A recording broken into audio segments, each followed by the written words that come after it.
در دهه خوچرخی دهاتی به نام عبدی‌عوض ناحیه واسه این نوارها از رفت نیالشینانی اولهای ماه اپریل ثبت گردیدند. اعضایان خوجگی دهقانی به نام توردی برای احیا نمودن باغ کهنه در این موضع در مساحت 8 هکتار زمین نیالهای میوه‌دهنده سیب، ناک، بادام، چهارمغز و گیلاس شینانیدند. اینک با مقصد باخبر شدن از حالت نیالها نیمه دوم ماه می ما مراتب دیگر به دهه خوچرخی به این موضع تشریف آوردیم. از دیدن این منظره ها خیلی شاد هم شدیم. قریب 8000 نیال هایی که با اشتراک ما سهمداران خوجگی شنونیدن در حالت خوبی نشونما قرار دارند.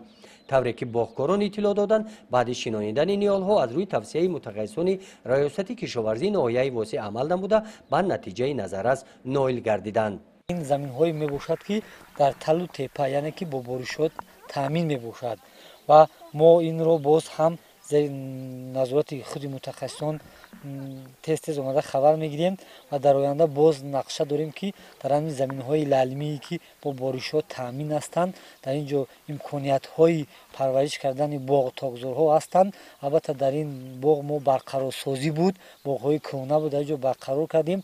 باز در آینده تصمیم گرفتیم که باز همین خیلی باغ های کهنه رو یعنی که برقرار کنیم و خود یعنی این باغ های ناحیه رو زیاد کنیم. با مقصد استفاده ثمرناک زمین بین قطاره های نیال های باغ کاریدن زغیر یکی از توصیه های دیگری متخصصان ساحه کشاورزی ناحیه می باشد. میدان باغ را نیال های زغیر سبز و خرم گردانیده نمی زمین را نگاه داشته است.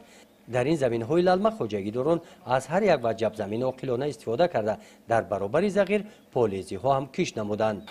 دیرتر هم شنونده باشم ان شاءالله همه درختو نغز نشنومه افتاده اما با یاری متخصصای کشاورزی ناحیه واسه با این خطرها رو حقیقتا انا خوجگی دهقانی ما همه اعضایان خوجگی مهنت سخت کردن اما یک مش نخد شنوندن با این خطرها بعد زغیر شنوندن انا بعد آخر دا اونجا موندگی باقی مونده زمینو دا پولیس کردنیم اویانده زمین پولیس های کردگیم دو مراتبه سیم نصیب کرده باشه های کرده بعد پولیس هم للمه للمه طبق اطلاع ریاست کشاورزی ناحیه واسه پرورش و نگاهبین درختانی که در موسم امسال شنونیده شدند تحت نظارت این ساحه قرار داشته با مراجعت باغکاران منتظم توصیه های متخصصان رسانیده می شوند.